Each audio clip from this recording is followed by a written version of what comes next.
იქცა თუ არა ყურების ნავთობგადამამუშავებელი ქარხანა სანქციების გვერდის ავლის სქემის ერთ-ერთ ნაწილად. ეს არის მთავარი კითხვა, რომელსაც საერთაშორისო გამჭვირვალობა სვამს. მას შემდეგ, რაც შეაგროვა მონაცემები და ფაქტები ყურების ქარხნის შესახებ. ის, რომ ოქტომბრის დასაწყისში საქართველოში ყურებში შემოვიდა რუსული ნავთობი, ეს არის უკვე დადასტურებული. მაშინ ქართული ოცნება იმეორებდა მხოლოდ იმას, რომ არც ეს ნავთობი იყო სანქცირებული, არც კომპანია და არც ტანკერი. ახლა როგორია უკვე ფაქტები. საერთაშორისო გამჭვირვალობამ შეაგროვა ყველა მონაცემი, ირკვევა, რომ საქართველოში მას შემდეგ, რაც შემოვიდა ტანკერი კაისერი და შემოიტანა ასობით ტონა ნავთობი, აქედან ორ კვირაში უკვე ის მოექცა ევროპული სანქციების ქვეშ, როგორც რუსული ჩრდილოვანი ფლოტის ნაწილი. ასევე ტანკერ კაისერის მფლობელი არის ამერიკული სანქციების ქვეშ, რადგან ირანისთვის მაშველრგოლად იყო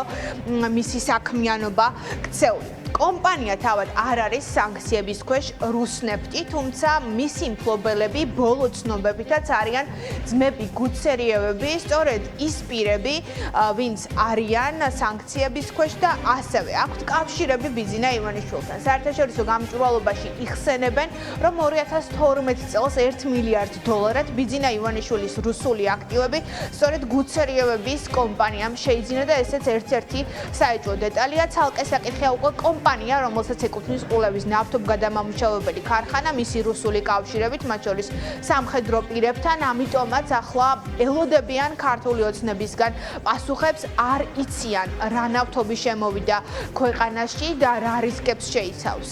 ის თუ უბრალოდ თვალს ხუჭავენ ამ ყველაფერს.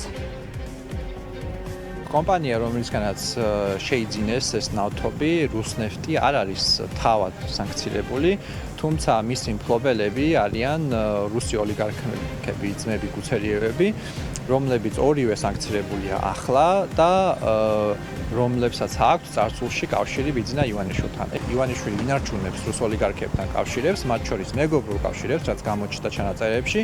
ამიტომ, რა თქმა უნდა, ეს არის ერთ-ერთი საეჭვო გარემოება. ტანკერი, რომელთაც მიიღეს ეს ნავთობი, საქართველოში შემოსვლიდან სამ კვირაში დასანქცირდა.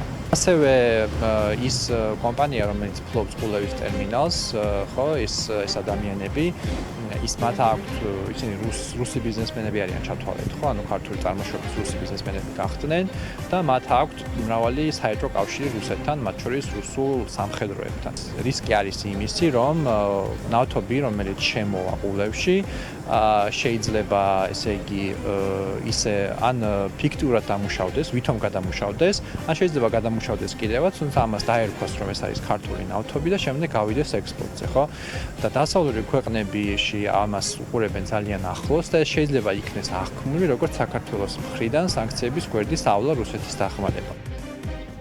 საქართველოში, რომ რუსული ნავთობის პირველი პარტია შემოვიდა ნავთობგადამამუშავებელ ქარხანაში, ეს როიტერსის გამოძიებამ დაადგინა და სწორედ ამის შემდეგ დაიწყო უკვე ყულევის გარშემო ფაქტების შესწავლა. საერთაშორისო გამჭვირვალობაში ახლა ხედავენ რამდენიმე რისკს, მათ შორის იმას, რომ საქართველოში ყულებში შემოვიდეს რუსული ნავთობი, ის ფიქტიურად ან მხოლოდ ნაწილობრივ გადამუშავდეს და უკვე საქართველოს სახელით გავიდეს ექსპორტზე, ეს კი დასავლური ქვეყნების თვალში აღიქმება, როგორც რუსეთის მაშველრგოლად ქცევა და მისთვის სანქციებისგან თავის არიდებაში დახმარება.